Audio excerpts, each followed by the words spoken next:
예, 이정섭 검사 문제 탄핵 기각 문제 먼저 다뤄봤고요. 조 의원의 몰락 문제 그리고 우리에게 주어진 과제를 좀 다뤄보겠습니다. 자, 정교조 출신 해직교사 부당 채용 혐의로 기소됐던 그래서 1, 2심에서 모두 징역형을 선고받았던 조 의원이 최종적으로 대법원에서 원심 그대로 징역형을 확정을 해서 교육감직이 상실을 됐습니다.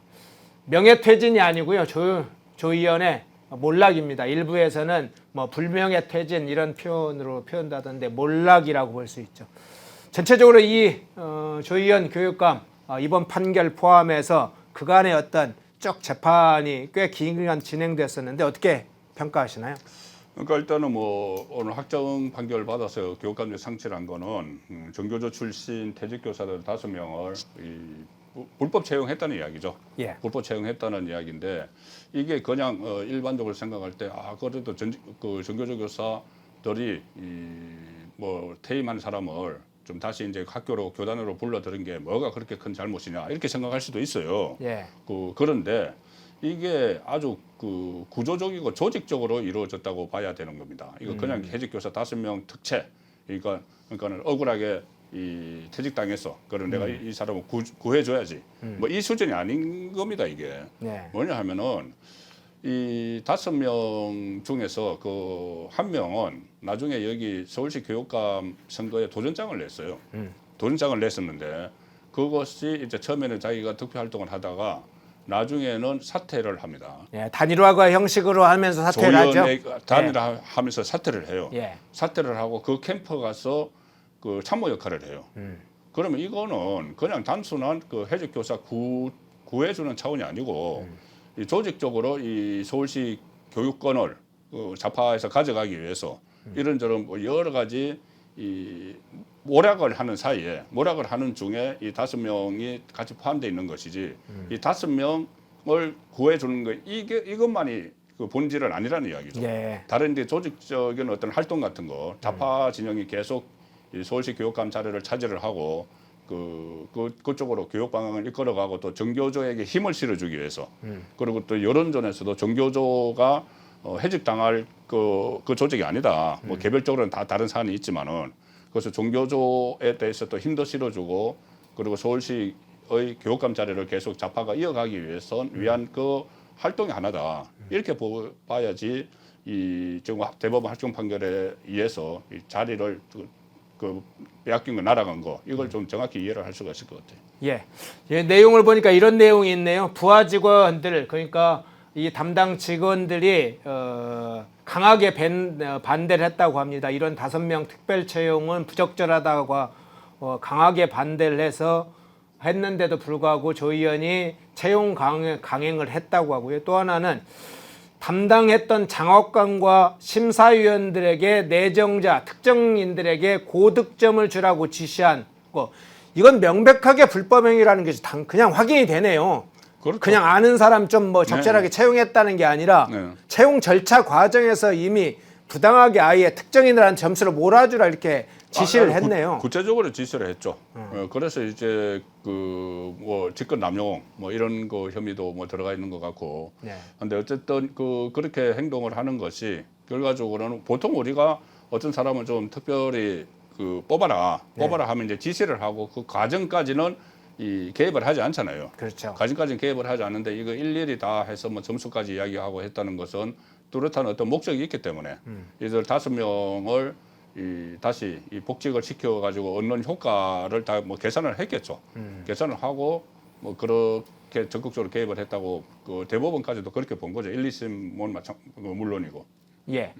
자, 조 의원 교육감은 3선에 성공을 해서 본래 임기를 끝까지 했으면 12년 하게 돼 있죠. 그런데 3선에 성공을 했기 때문에 재선까지 8년 플러스 2년에서 10년간 서울시 교육감을 맡아서 교육행정을 진행했는데 그동안 풍파가 많이 있었죠. 자사고 문제, 뭐 혁신학교 이 말이 아주 그럴듯하지만 사실은 사실은 평등교육이라고 해서 사실은 어떤 차이에 의해서 발생하는 이런 교육들에 맞는 맞춤형 교육을 거부하고 사실은 특정하게 비효율적인 학교 행정을 운영하는 혁신학교 같은 걸 강제적으로 상당히 밀어붙였고 전교조가 득세하도록 만들었고 학교에 대해서 교육청이 과도하게 감시와 압력을 가했던 게 빈번했고 장학관 등에는 좌파 성향의 자기들과 관련된 아주 가까운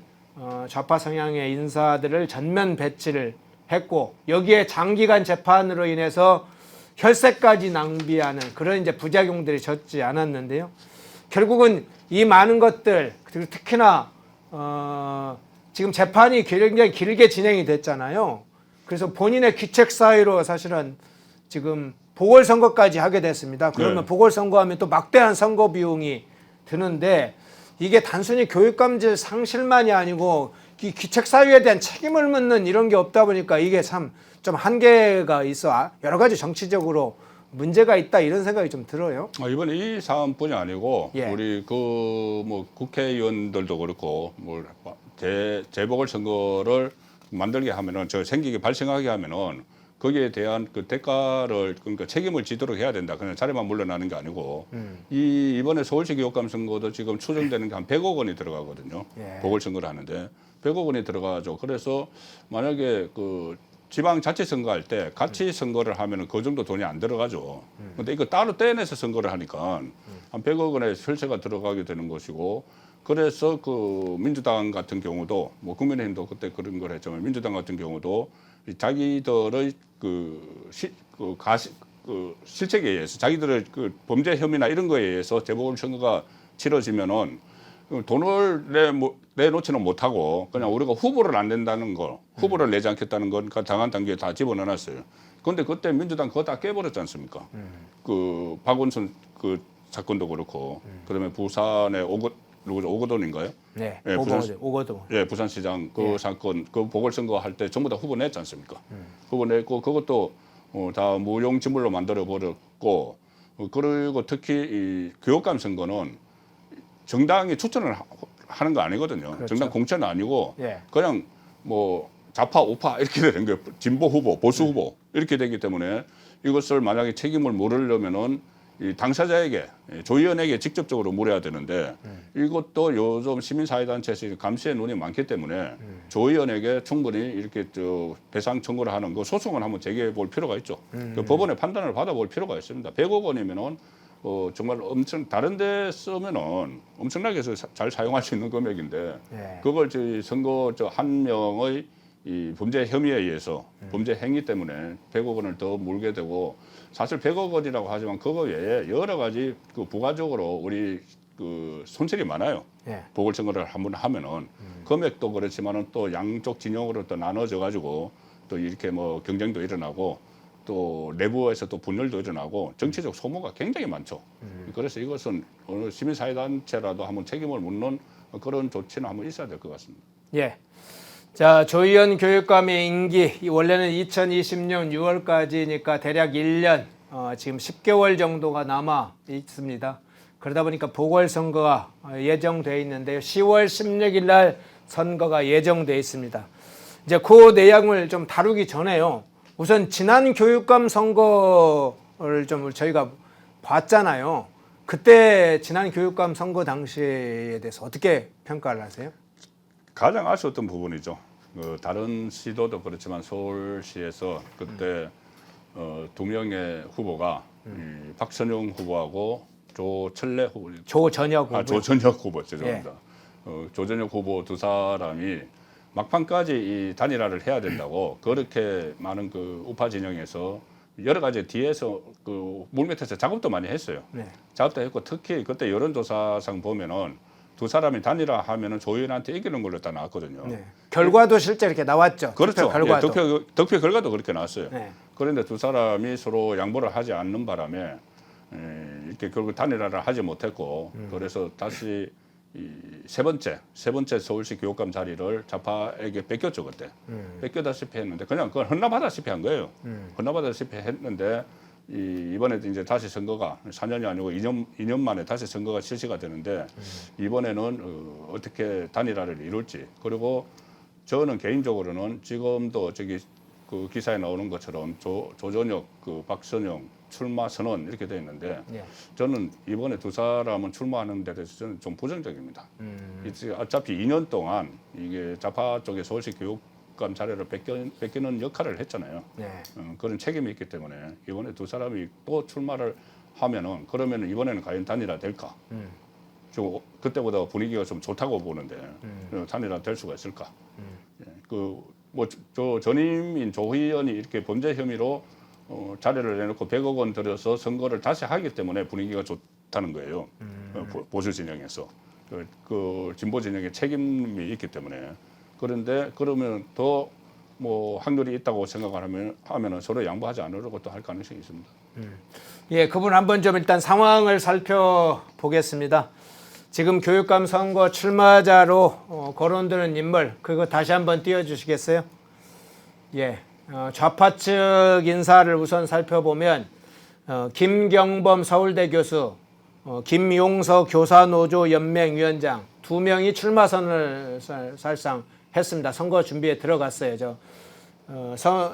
사진의 오른쪽 두 명이죠. 김경범, 김용서, 그리고 광노현 전 서울시 교육감, 과거에 유죄 판결을 받은 바 있죠. 그런데 광노현 전 서울시 교육감도 출마를 한다고 그래요. 10년이 지났기 때문에 출마 자격이 있다고 합니다. 그런데 유은혜 전 교육부 장관 출마 가능성이 이야기가 됐었는데 이 유은혜 장관은 출마 자격이 안 된다고 합니다. 당적 보유를 현재 하고 있다고 그래요. 민주당 당적 보유. 그래서 1년 전까지 특정 정당 당적 보유를 하고 있으면 안 되는 걸로 알고 있는데 어쨌든 당적 보유로 유은혜 전 장관은 출마할 수가 없습니다. 그러면 지금 나와 있는 김병범, 김용서, 여기에다 광노현 전 서울시 교육감 정도가 출마자로 지금 현재 확인이 되고 있고요.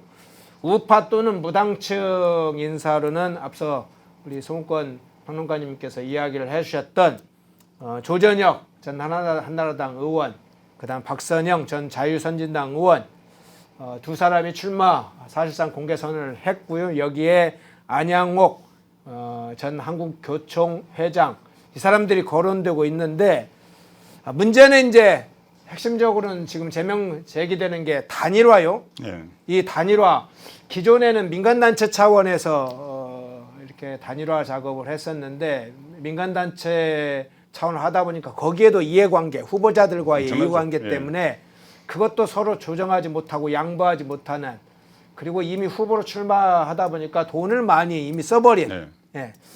그래서 이번에는 지금 10월 16일이 투표일이고 9월 26일에 후보자 등록인 걸로 알고 있는데 지금 얼마 안 남았지 않습니까?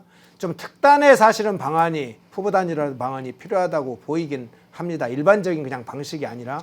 그런데 지난번 2년 전에도 여러 뭐 시민사회 단체들도 나서고 또 어떤 개인도 많이 나섰던 걸로 저는 알아요. 좀 그 우파 진영에서 영향력이 있는 사람들도 이 사람 나서고 했는데 결국은 문제는 본인들이거든요.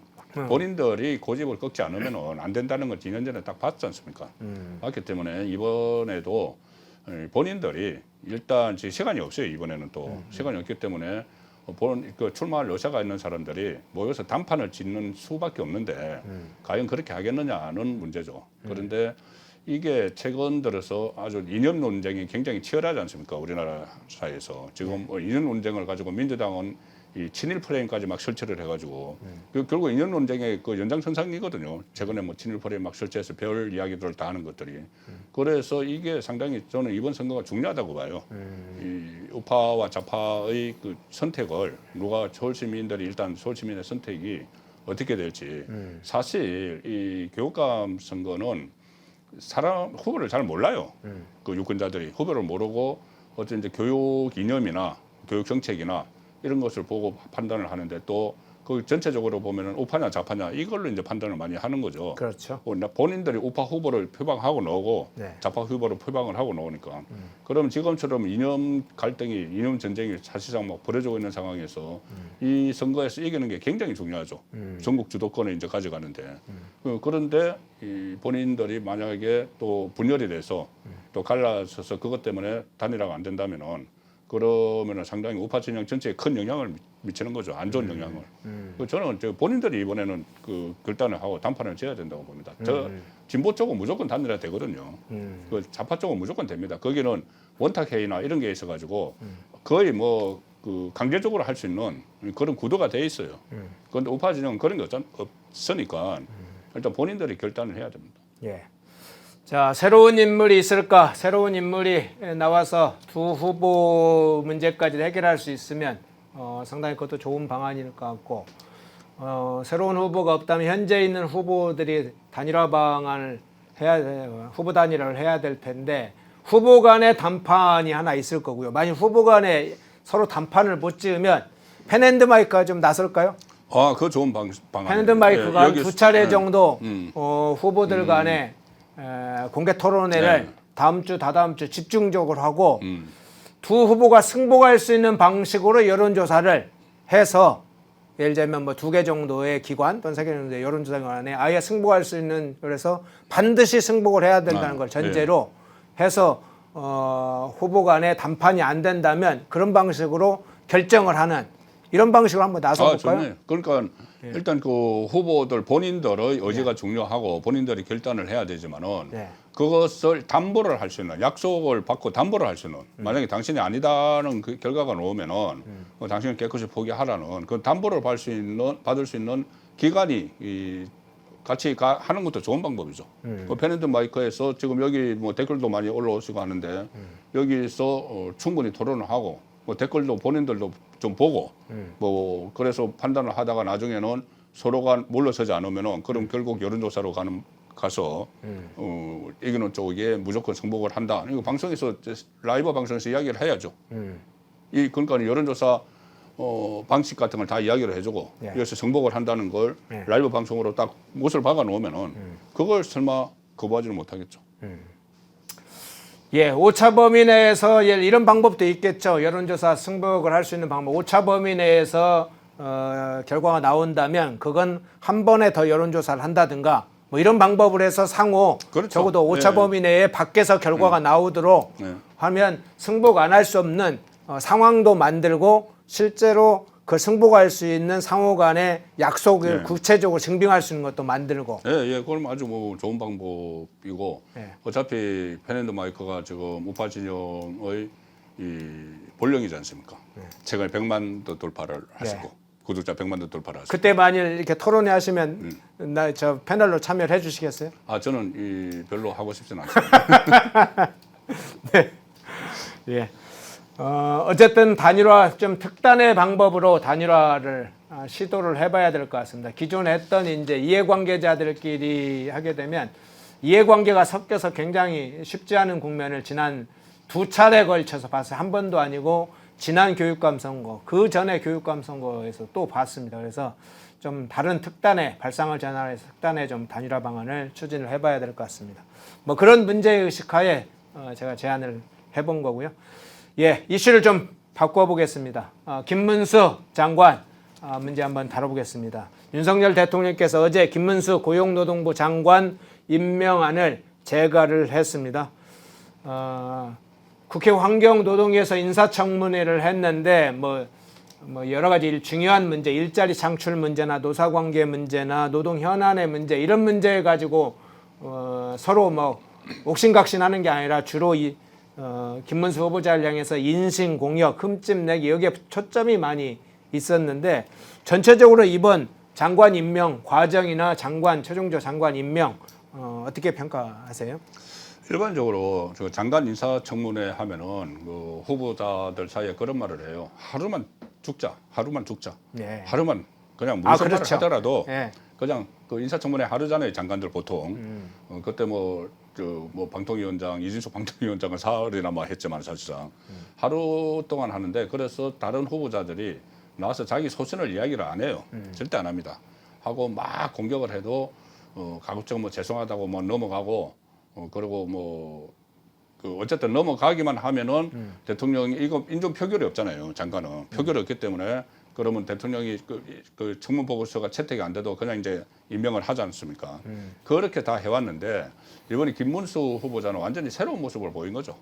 새로운 모습을 보였고 특히 이제 본인이 소신 있는 발언을 다 그 할 말은 다 했고 이게 만약에 이 김문수 후보자의 노동 그 업무 있지 않습니까? 그 전문성 네. 이거를 다뤘으면은 아마 그 민주당이 아무 할 말들이 없었을 거예요. 더 깨졌을 것 덜 같죠. 깨지죠. 그래도 네. 본인들이 모르니까 김문수 후보도 모르니까 그런 질문은 하지도 않고 또 깨질 걸 아니까는 질문을 하지 않고 괜히 그 과거에 했던 발언을 가지고 계속 물고 늘어졌는데 그 부분에 대해서도 뭐 한치 물러서지가 않았죠. 물러서지가 않았기 때문에 아주 극소수 쪽에서는 이 좀 불편하기도 했겠지만은 그런데 이 대다수는 이 상당히 새로운 그 청문회 상을 봤다 그런 평가가 많습니다. 네. 자, 지금 말씀해 주신 사안에 대해서 한번 좀 짚어볼게요. 중요하게 제기됐던 인사청문회에서 예를 들면 노사관계 문제에 있어서 노조가 어떤 역할을 해야 되고 기업이 어떤 역할을 해야 되고 또 어쨌든 AI가 확산되는 조건에서 기존 전통적인 산업 방식의 어떤 노동의 생산성 문제는 어떻게 높여야 되고 그럼으로써 노사관계를 새롭게 바꿀 방법은 없는지 또는 뭐 근로시간과 관련해서나 최저임금 문제는 어떤 방식으로 좀 더 바꿀 뭐 이런 걸 이야기를 했다면 뭐 다른 차원에서 완전 논의가 됐을 것 같아요. 근데 박근혜 대통령 탄핵 문제에 대해서 과거에 김문수 전 지사가 발언했던 내용 가지고 이야기를 하다든가 4.3 사건 남로당 폭동이었던 관련된 얘기를 한다든가 뭐 이런 문제들이 이야기가 됐는데 오히려 이런 문제에 대해서 김문수 지사가 자기 입장을 뚜렷하게 밝히면서 오히려 야당의 공세를 뚫고 나오면서 오히려 정치적 중량감이 커졌다는 좀 평가도 있어요. 그렇죠. 다른 예를 들어서 이제 박근혜 탄핵에 대해서 재평가가 필요하다. 네. 이런 이야기는 지금 그 우파 진영 안에서도 잘 하지를 않아요. 예. 그 이야기는. 근데 저도 필요하다고 보거든요. 이게 가령 저는 이런 생각을 합니다. 물론 김문수 장관도 이제 장관이죠. 후보자 때였으니까는.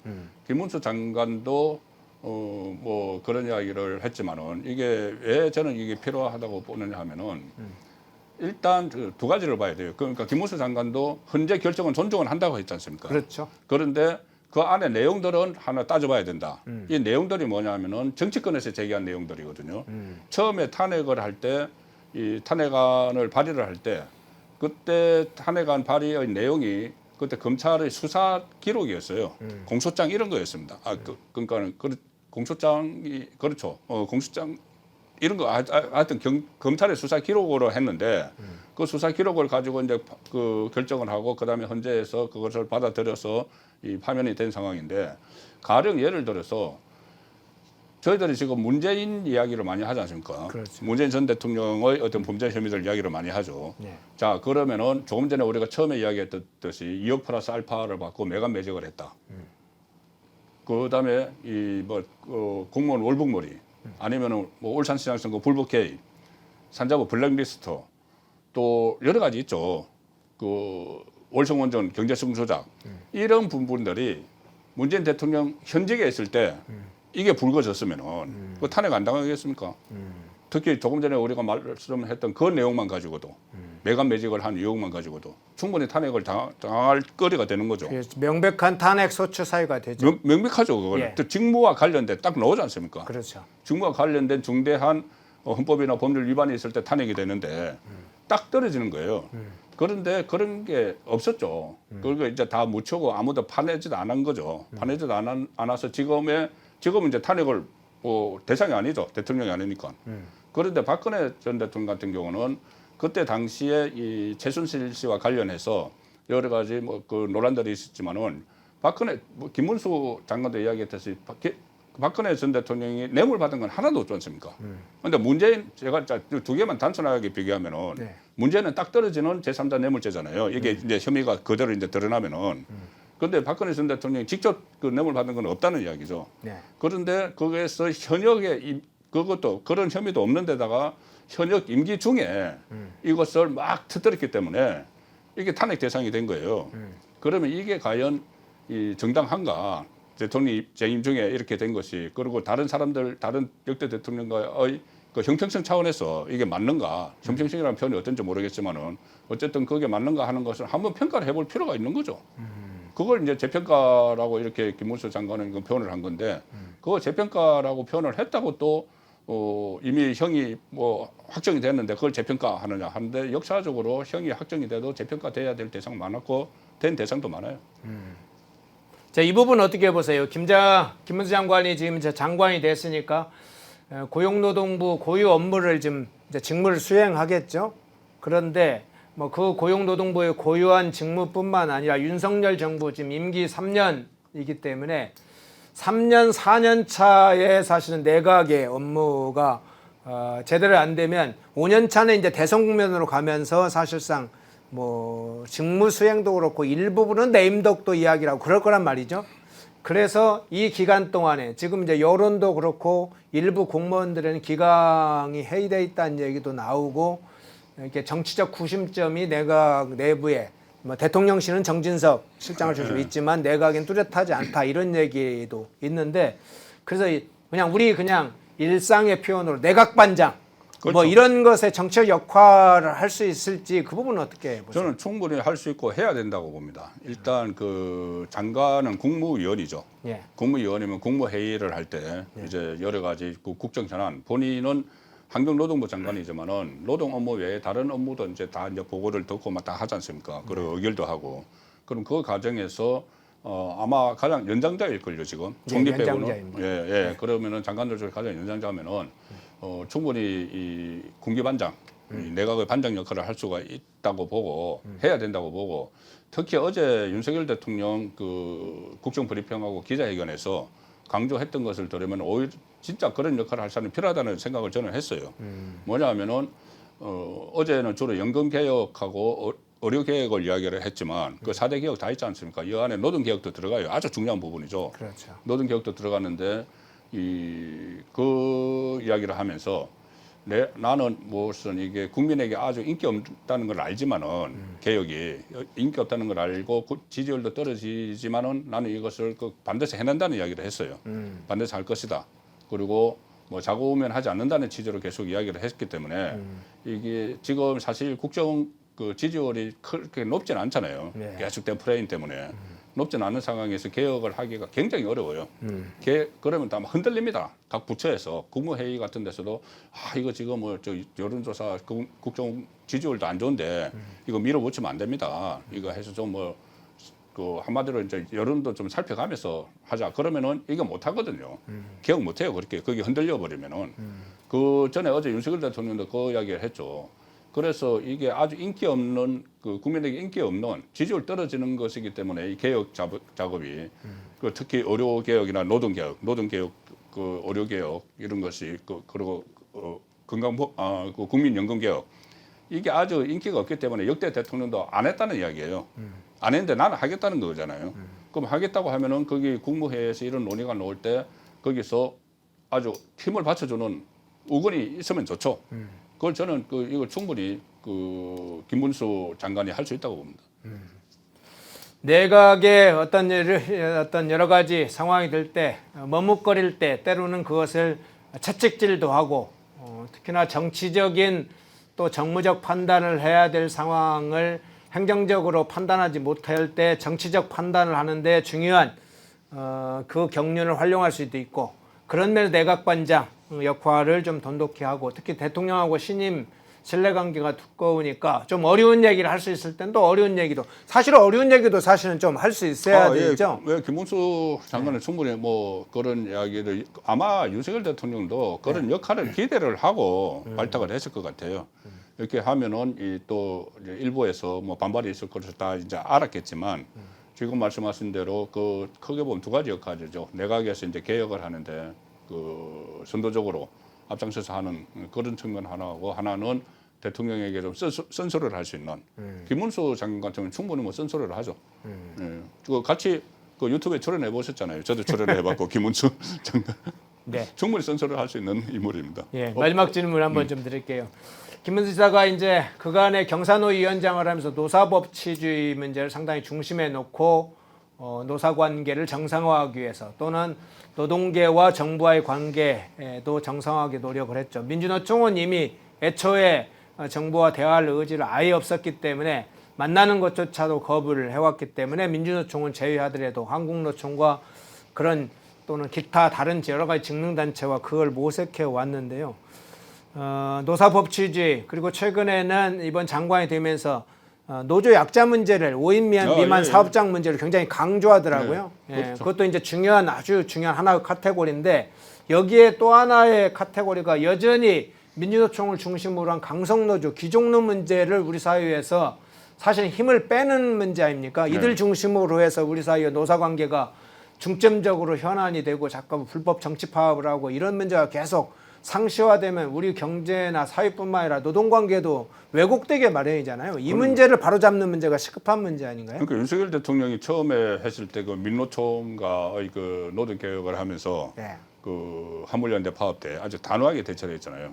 그래서 민노총이 장부도 공개를 하는 이제 성과를 얻었는데 그래서 이번에도 김문수 후보자가 나오니까는 좌파 진영에서 반노동이다, 반노동 장관이다, 반노동 이런 이미지를 씌웠는데 제가 볼 때는 반노동이 아니고 반민노총, 반귀족 노조예요. 반귀족 노조, 네, 반강성 노조, 반강성 노조, 반민노총 이것인데 그 조금 전에 말씀하신 대로 거기에 대해서는 예를 들어서 민노총은 우리나라 전체 근로자 중에서 한 5%뿐이 안 돼요. 그렇죠. 그런데 목소리가 너무 크고 그러니까 뭐 마치 거기 민노총이 중심에 있는 것 같지만 민노총은 정치 집단입니다. 이미. 그래서 지금 한노총과 다른 단체들과 이제 적극적으로 정책을 협의를 해 나가고 할 텐데 저도 이번 인사청문회 때 그 아주 기다만 들었는데 뭐냐면 조금 전에 말씀하신 거 5인 미만 사업장 있잖아요. 5인 미만 사업장은 그 민노총에 가입도 못해요. 근로기준법에 적용 대상도 아닙니다. 노조 가입이 잘 안 되죠. 네, 노조 가입 안 되고 그 근로기준법 적용 대상이 아니에요. 예. 그런데 그 노동자들을 보호하는 것이 노동부 장관이 할 일이지. 뭐 어떤 민노총이나 이렇게 거대한 귀족 노조 눈치 보면서 할 건 아니잖아요. 그래서 거기에 대해서는 정말 책임자라고 저는 봅니다. 이번에 인사청문회 과정에서도 저희가 그 부분에 아주 그 주목을 했고 또 하나는 본인이 그렇게 노조에 대해서 철퇴를 내릴 수 있는 본인에게 자격이 있어요. 본인은 자격이 있다고 봅니다. 그동안 살아온 궤적을 보면은 이번에 인사청문회에서 제가 아쉬웠던 것 중에 하나가 좌파 진영에서 워낙 이거 과거 발언 가지고 막 문제 삼으니까 이 김문수 인간 자체에 대해서는 아무도 부각을 안 시켜요. 그런데 여당에서도 마찬가지인데 여당에서 한 명 누구죠? 경산에 이번에 국회의원 됐던 경산 국회의원. 네, 조지현. 네. 조지현 의원이 질문을 하면서 김문수 후보자의 삶의 궤적에 대해서 쫙 이야기를 하더라고요. 진짜 청렴하게 오직 노동운동만을 위해서 했고 그리고 마지막에 그런 말을 했어요. 다른 젊은 국회의원들이 과연 김문수를 비판할 자격이 있느냐. 젊은 시절에 그렇게 한 가지 우리 그러니까는 이래 천착을 해서 노동운동 같은 데 천착을 해서 자기를 버리고 했는데 누가 이 사람을 공격을 할 수 있느냐 이런 취지의 이야기를 하더라고요. 그래서 그게 참 기특하다고 생각을 나이가 저보다 훨씬 어리니까 잘했다 이런 생각이 들 정도인데 그러니까 청문회에서 그런 것은 전혀 부각이 안 되고 과거에 했던 말만 막 부각이 됐는데 저는 충분히 그러니까는 아주 지금 제대로 권리를 찾지 못하는 노동자들에게 큰 힘이 되리라고 봅니다. 예. 강성노조, 귀족노조는 약화시키면서 5인 미만의 사업장 노조의 노조들은 기본적으로 근로자들의 권익은 좀 향상시키는 다만 자영업자, 소상공인업자들이 많기 때문에 그 관련된 기업주들 상황도 감안해서 단계적으로 하겠다고 했습니다. 막 빠르게 급진적으로 하지 않고 단계적으로 상황을. 근데 여러 가지 감안을 한 거죠. 그만큼 아주 현실주의자이기 때문에 그런 방안들을 제시를 하는 거죠.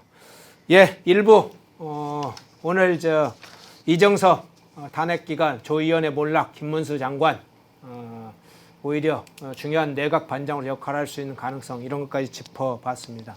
송국권 평론가님이었습니다. 고맙습니다. 감사합니다.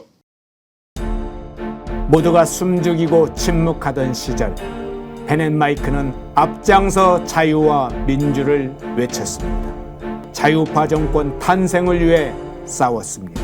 2024년에도 펜앤마이크는 쉼없이 달려갑니다. 민주주의 체제 수호의 선봉이 되겠습니다. 왜곡된 대한민국 역사를 바로 세우겠습니다. 2024년에도 펜앤마이크를 응원해 주십시오.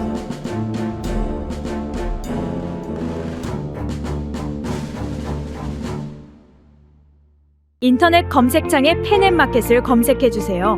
펜앤마켓은 펜앤드마이크 구독자분들을 위한 종합 쇼핑몰로 좋은 상품으로 온라인 최저가를 목표로 하는 마켓입니다. 많은 관심과 사랑 부탁드립니다.